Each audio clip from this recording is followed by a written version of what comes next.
जय महाकाल मित्रों, मैं प्रशांत शास्त्री संस्कृत गुरुकुलम यूट्यूब चैनल पर आप सभी दर्शकों का हार्दिक स्वागत करता हूं। मित्रों, पूर्व में हमने भगवान गणपति एवं माता गौरी का पूजन करना सीखे थे। आज हम कलश पूजन करना सीखेंगे। कलश पूजन में जिन मंत्रों का प्रयोग किया जाता है उन मंत्रों को भी शुद्ध उच्चारण से बोलना सीखेंगे एवं कलश पूजन की क्या विधि रहती है, अर्थात किस क्रम से कौन सी सामग्री कलश देवता पर अर्पित करनी चाहिए, उस विधि को भी हम आज जानेंगे। तो चलिए हम अपने आज के विषय को प्रारंभ करते हैं। सर्वप्रथम हमें कलश पर एक सुंदर स्वस्तिक का निर्माण करना है और कलश के गले में मोली लपेट देनी है। जो त्रिसूत्री धागा होता है, जिसको कलावा भी कहा जाता है, वह हम कलश के गले में उसको लपेट देंगे। उसको लपेटने के बाद में हम जिस स्थान पर कलश की स्थापना करने वाले हैं, जैसे यदि हम कलश भूमि पर स्थापित करने वाले हैं तो भूमि पर अथवा चौकी पर, जहां पर भी हम कलश को स्थापित करने वाले हैं वहां पर अष्टदल कमल का निर्माण करेंगे। तो अष्टदल कमल हम रोली, हरिद्रा, आटा इत्यादि से बना सकते हैं। अष्टदल कमल निर्माण करने के बाद में हमने जिस स्थान पर अष्टदल कमल का निर्माण किया है उस स्थान को अपने दाहिने हाथ से स्पर्श करना है। स्पर्श करते समय हमें इस मंत्र को बोलना चाहिए। तो चलिए हम मंत्र भी बोलना सीख लेते हैं। ओम माही द्यौहु पृथिवी चन इमं यज्ञं मिमिक्षताम पिप्रीतान्नो भरीमभिः इति भूमिं स्पर्शेत। इस मंत्र से भूमि स्पर्श करना चाहिए। भूमि स्पर्श करने के बाद जहां पर हमने अष्टदल कमल का निर्माण किया था उस अष्टदल कमल के मध्य में अर्थात बीच में हम सप्तधान्य स्थापित करेंगे। सप्तधान अथवा गेहूं भी रख सकते हैं, चावल भी रख सकते हैं या जौ भी रख सकते हैं। सप्तधान किसे कहते हैं? तो सप्तधान में जौ, धान, तिल, कंगनी, मूंग, चना, सांवा, ये 7 प्रकार के धान्य को ही सप्तधान्य कहा जाता है। तो चलिए हम सप्तधान्य स्थापित करने का मंत्र बोलना सीखते हैं। ओम ओखधयः शं वदन्तः सोमेन सह राज्ञा जस्मै कृणोति ब्राह्मणस्तगुं राजन् पारयामसि। इस मंत्र को बोलकर हम अष्टदल कमल के मध्य में सप्तधान्य स्थापित कर देंगे। इसके बाद में जहां पर हमने सप्तधान्य स्थापित किया है अब हम उस धान्य के ऊपर कलश स्थापित करेंगे।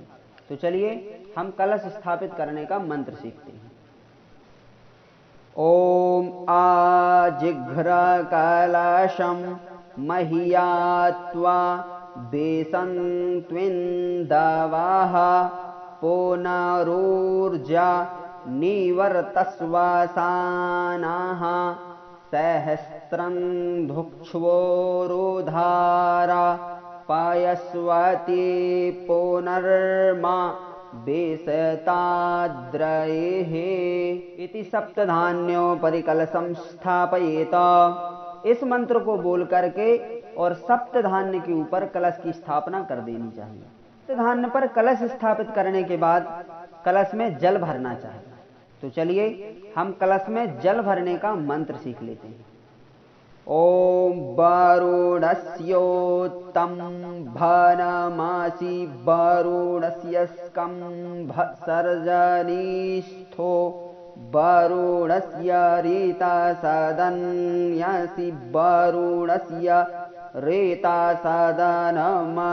वरुणस्य रेतासदनमासीद। इस मंत्र को बोल करके हम कलश में जल भर देंगे। जल भरने के बाद में कलश के अंदर गंध इत्यादि छोड़ना चाहिए। गंध अर्थात चंदन इत्यादि छोड़ना चाहिए। तो चलिए हम चंदन इत्यादि छोड़ने का मंत्र सीख लेते हैं। ओम त्वां गंधर्वा आखनं स्वामिन्द्रस्त्वां बृहस्पतिः त्वामोखधे सोमो राजा विद्वान्यक्ष्मादमुच्यत इति गंधम क्षिपेत। इस मंत्र को बोल करके कलश के अंदर गंध, चंदन इत्यादि छोड़ना चाहिए। चंदन छोड़ने के बाद में कलश के अंदर सर्वोखदी छोड़ना चाहिए। तो सर्वोखदी होता क्या है भाई? सर्वोखदी के बारे में अग्नि पुराण में एक श्लोक प्राप्त होता है। मुरामासी वचा कुष्ठम शैलेयम रजनी द्वयम सटी चंपक मुस्ताच सर्वोखदी गणस्मृतः। मुरा, जटामासी, वच, कुष्ठ, शिलाजीत, हल्दी और दारू हल्दी, सटी, चंपक, मुस्ता, ये सर्वोखदी कहलाती है। इनके चित्र आप गूगल पर, नेट इत्यादि के माध्यम से सर्च करके देख लीजिएगा। अभी हम कलश में सर्वोखदी डालने का मंत्र सीखते हैं। ओम जा ओखधीहि पूर्वा जाता देवेभ्यस्त्रियुगं पोरा मनैनु बभ्रूणा महग्गुं सतन्धामानि सप्त च इति मंत्रेण कलशे सर्वोखदी प्रक्षिपेत। इस मंत्र को बोल करके कलश के अंदर सर्वोखदी छोड़ना चाहिए। सर्वोखदी छोड़ने के बाद में कलश के अंदर दूर्वा छोड़नी चाहिए। तो चलिए हम दूर्वा छोड़ने का मंत्र बोलना सीखते हैं। ओम कांडात कांडात प्ररोहन्ते परोखः परोखस्परे एवानो दूर्वे प्रतनु सहस्रेण सतेन च इति कलशे दूर्वांकुरान प्रक्षिपेत। इस मंत्र को बोल करके कलश के अंदर दूर्वा छोड़नी चाहिए। इस दूर्वा छोड़ने के बाद कलश में पंच पल्लव छोड़ना चाहिए। पंच पल्लव से तात्पर्य 5 प्रकार के पत्ते, जिनमें वरगद, गूलर, पीपल, आम, पाकर, ये 5 प्रकार के पत्ते ही पंच पल्लव कहलाते हैं। तो चलिए हम कलश में पंच पल्लव स्थापित करने का मंत्र सीखते हैं। ओम अस्वस्थेवो निखदनं पर्णेभ्यो वशतिस्कृता गोभाज इत्किला साथा यत्सनवथ पुरोखं मा इति कलशे पंच पल्लवान प्रक्षिपेत। इस मंत्र को बोलकर कलश में पंच पल्लव स्थापित करना चाहिए। पंच पल्लव थोड़ा व्यवस्थित तरीके से स्थापित करना चाहिए, जिसमें कलश और सुंदर दिखाई दे। चलिए आगे का क्रम जानते हैं। पंच पल्लव स्थापित करने के बाद में कलश में कुसा छोड़ना चाहिए। कुसा अर्थात जिसकी बनी हुई पवित्री हम अपनी अनामिका उंगली में धारण करते हैं, उसी को कुसा बोलते हैं। तो चलिए हम कुसा छोड़ने का मंत्र सीखते हैं। ओम पवित्रेस्थो वैष्णव्यौ सवितुर्वाह प्राशव उत्पुनाम्यच्छिद्रेण पवित्रेण सूर्यस्य रश्मिभिः तस्य ते पवित्रपते पवित्रपूतस्य जत्कामः पुनेतच्छकेयम्मा इति मंत्रेण कलशे कुश पवित्रम क्षिपेत। इस मंत्र को बोल करके कलश के अंदर कुशा छोड़ देनी चाहिए। कलश में कुश छोड़ने के बाद में सप्तमृत्तिका छोड़ना चाहिए। सप्तमृत्तिका किसे कहते हैं? तो इस संदर्भ में भी एक श्लोक प्राप्त होता है, जो कि इस प्रकार है। अश्वस्थानात् गजस्थानात् बल्मीकात् संगमात् धृतात् राजद्वाराच्च गोष्ठाच्च मृदमानी निक्षिपेत। अर्थात घुड़साल, हाथीसाल, वामी, नदियों के संगम, तालाब, राजद्वार से, गौशाला से, इन स्थानों से एकत्रित की हुई मिट्टी को ही सप्तमृत्तिका कहा जाता है। तो चलिए हम सप्तमृत्तिका छोड़ने का मंत्र सीखते हैं। ओम स्योना पृथिवीनो भवान् ऋक्षरा निवेशनी जक्षानः सर्म सप्रथाः इति कलशे सप्तमृतः क्षिपेत। इस मंत्र को बोल करके कलश में सप्तमृत्तिका छोड़नी चाहिए। सप्तमृत्तिका छोड़ने के बाद में कलश के अंदर सुपारी छोड़ना चाहिए, जिसको पूगी फल भी कहा जाता है। तो चलिए हम सुपारी छोड़ने का मंत्र सीखते हैं। ओम जाहा फलिनीर्जा अफला अपुष्पा जाश्च पुष्पिणीः बृहस्पति प्रसूतास्तानो मुञ्चन्त्वग्गुं हषः इति कलशे पूगी फलम प्रक्षिपेत। इस मंत्र को बोल करके कलश के अंदर सुपारी छोड़नी चाहिए। अभी हमने कलश के अंदर सुपारी छोड़ी थी, अब हम कलश के अंदर पंचरत्न छोड़ेंगे। तो पंचरत्न क्या होते हैं? सोना, हीरा, मोती, पद्मराग और नीलम, इनको पंचरत्न कहा जाता है। अब हम पंचरत्न छोड़ने का मंत्र भी सीख लेते हैं। चलिए। ओम परिव्राजपतिः कविरग्निर्हव्यान्यक्रमीत दधतृत्नानि दाशुखे इति पंचरत्नानि क्षिपेत। इस मंत्र को बोल करके कलश के अंदर पंचरत्न छोड़ देना है। पंचरत्न छोड़ने के बाद में कलश के अंदर द्रव्य छोड़ना चाहिए। तो चलिए हम द्रव्य छोड़ने का मंत्र सीखते हैं। ओम हिरण्यगर्भाः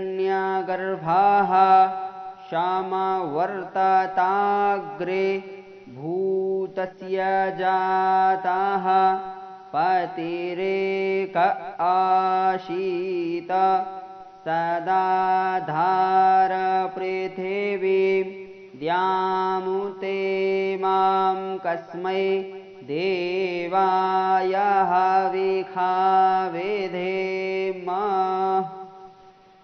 इस मंत्र को बोल करके कलश के अंदर हम द्रव्य छोड़ते हैं। कलश के अंदर द्रव्य छोड़ने के बाद में कलश को वस्त्रों से अलंकृत करना चाहिए। तो चलिए हम वस्त्र का मंत्र बोलना सीखते हैं। ओम सुजातो ज्योतिखा सहसर्मवरुथमा सादस्वाहा वासो अग्ने विश्वरूपगुं संव्यायस्वविभावश। इस मंत्र को बोल करके कलश पर सुंदर वस्त्र समर्पित करना चाहिए। वस्त्र समर्पित करने के बाद में कलश के ऊपर पूर्ण पात्र स्थापित करना चाहिए। पूर्ण पात्र में चावल भरकर हम पूर्ण पात्र को कलश के ऊपर स्थापित कर देंगे। तो चलिए पूर्ण पात्र स्थापित करने का मंत्र बोलना सीखते हैं। ओम पूर्णा दर्वे परापतः सुपूर्णा पुनरापत वष्णेव विक्रीणा वः एकमूर्जगं सतक्रतो। इस मंत्र को बोलकर कलश के ऊपर पूर्ण पात्र की स्थापना कर देनी चाहिए। पूर्ण पात्र स्थापित करने के बाद नारियल पर लाल वस्त्र लपेटकर नारियल को पूर्ण पात्र के ऊपर स्थापित कर देना है। तो चलिए हम पूर्ण पात्र के ऊपर नारियल स्थापित करने का मंत्र सीखते हैं।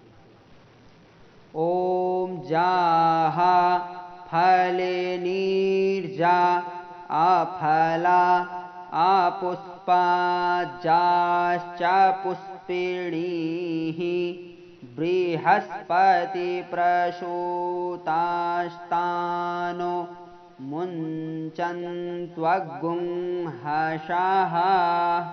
इस मंत्र को बोल करके कलश के ऊपर नारियल की स्थापना कर देनी चाहिए।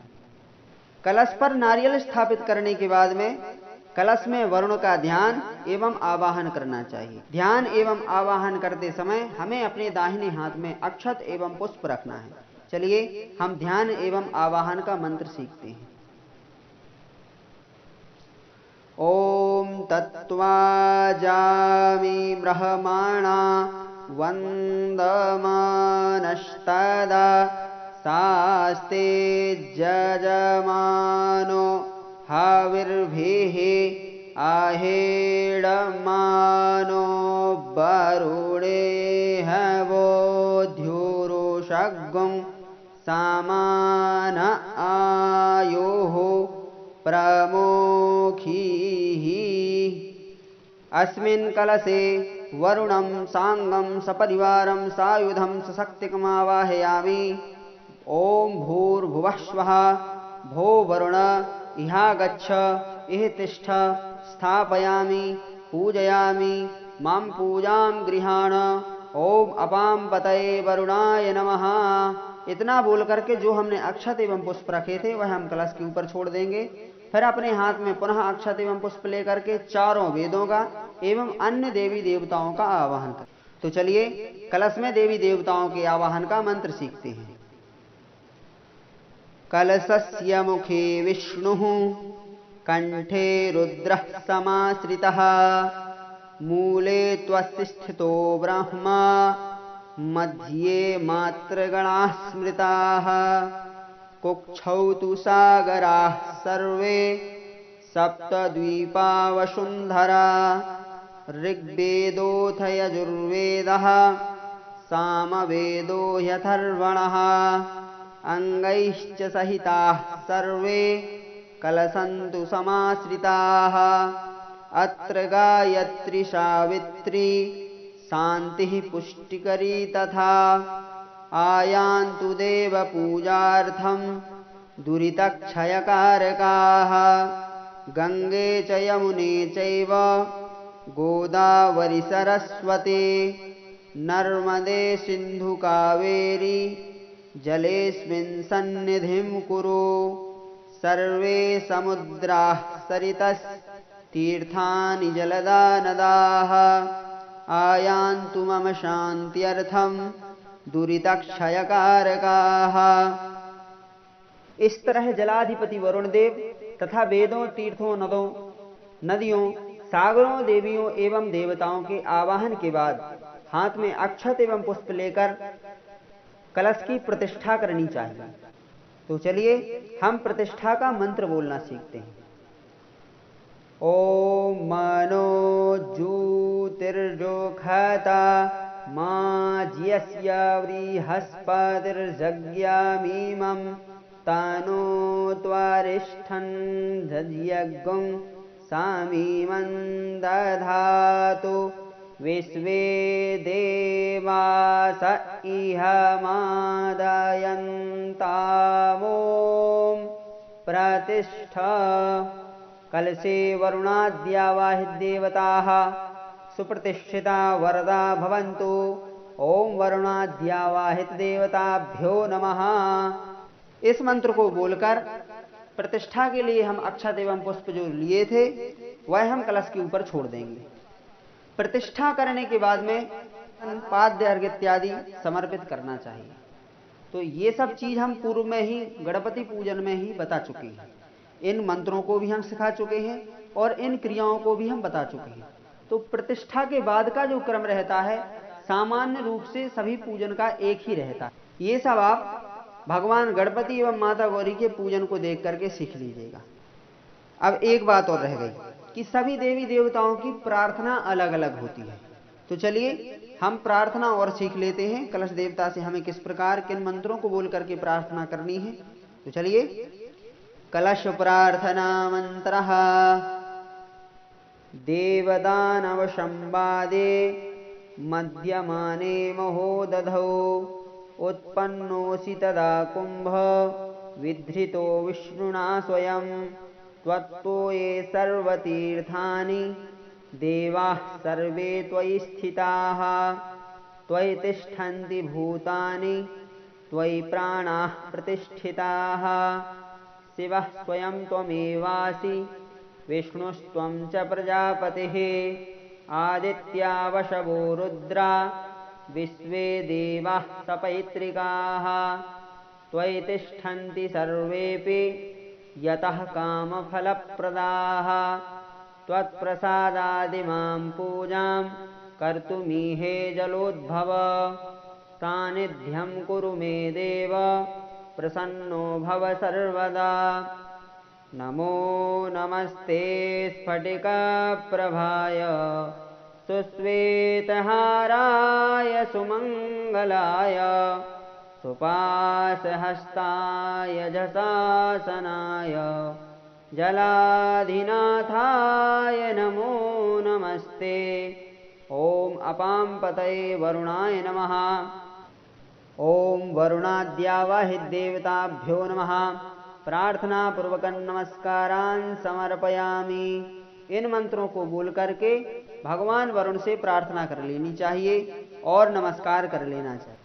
प्रार्थना एवं नमस्कार करने के बाद हम अपने दाहिने हाथ में जल रखेंगे और बोलेंगे कृतेन अनेन पूजनेन कलशे वरुणाद्यावाहिदेवताः प्रियन्तान् नमः। यह बोल करके हमने जो अपने दाहिने हाथ में जल रखा था वह किसी पात्र में हम समर्पित कर देंगे। इसके बाद में यह पूजन संपन्न हो जाता है। कलश पूजन करने के बाद पुण्याह वाचन करना चाहिए। तो पुण्याह वाचन हम आगामी वीडियो के माध्यम से सीखेंगे। आशा करता हूं कि आपको आज का कलश पूजन समझ में आया होगा। मिलूंगा पुनः किसी नवीन विषय को लेकर। तब तक के लिए सादर जय सिया राम, जय जय महाकाल, हर हर महादेव।